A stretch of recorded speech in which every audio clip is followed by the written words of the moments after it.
तो हेलो और welcome back to the Sarovar channel. तो भाई क्या हरभजन सिंह की मूवी आने वाली है भाई? जैसे महेंद्र सिंह धोनी की आई थी, उन्होंने क्या कुछ बोला उसी से रिलेटेड आप देख लीजिए वीडियो में। बन रही है और आपकी लाइफ पर एक बायोपिक भी बनने वाली है, क्या है लीजिए इस खबर को लेकर अब क्या कहोगे? बनेगी तो सही, पर कब बनेगी ये मुझे पता नहीं है। बट एक दो अच्छी कहानियां हैं जो मैं चाहता हूं कि दुनिया के सामने आए, तो मैं वो जल्द अनाउंस करूंगा, क्योंकि और दीपक भाई हैं, ये बड़ी फिल्में करते हैं, बनाते हैं, लिखते हैं, तो ये हैं तो सब पॉसिबल है। तो कौन रह सकेगा, like who is the apt person like you feel आपका जो विकी कौशल नंबर 1। तो भाई क्या लग रहा है, जैसे धोनी का हिट हुआ था, हिट होगा क्या नहीं? तो भाई एक चीज जान के आप शौक हो जाओगे, विवेक ओबराय को जानते हो? विवेक ओबराय को तो जानते ही होंगे भाई, इनका संपत्ति पता है कितना हो गया है भाई? संपत्ति के मामले में रणबीर कपूर, अल्लू अर्जुन सबको इन्होंने पीछे छोड़ दिया। 1200 करोड़ का कुल संपत्ति इनका हो गया है। ओ माय गॉड, इनका बिजनेस ही करते हैं। भाई हम बात करते हैं रितेश पांडे के बारे में। भाई रितेश पांडे ने ऐसा कारनामा कर दिखाया है भोजपुरी में कि बड़ा से बड़ा पवन सिंह, खेसारी सर, कोई भी हो, कोई भी नहीं ऐसा कर पाया है भाई। इनका एक गाना जो आया था हेलो कौन,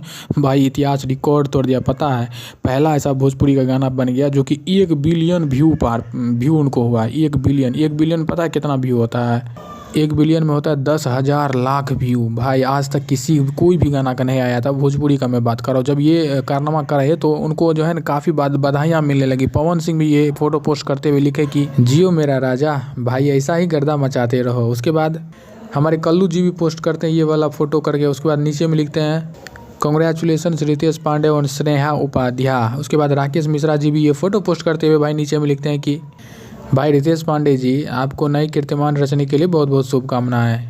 तो भाई रितेश पांडे ने क्या बोला, उनका गाना जो 1 बिलियन व्यू गया, उनका क्या रिएक्शन था? उनका कुछ इस तरह से रिएक्शन था, भाई वीडियो देख लीजिए। और आज हम सब इसको सेलिब्रेट कर रहे हैं। बड़े भैया आशीष वर्मा जी खड़ा होकर मरतबा हेलो कौन हम बोल रहे। तो भाई ये सब जो हो रहा था, सब एक दूसरे को बधाइयाँ दे रहे थे, रितेश पांडे को सब बधाइयाँ देते। तो इसी बीच अक्षरा सिंह का एंट्री होता है। भाई उन्होंने इंस्टाग्राम स्टोरी पर एक बड़ा से क्रिप्टिक स्टोरी लिखती है, इनडायरेक्टली रूप से इन लोगों को जवाब देती है।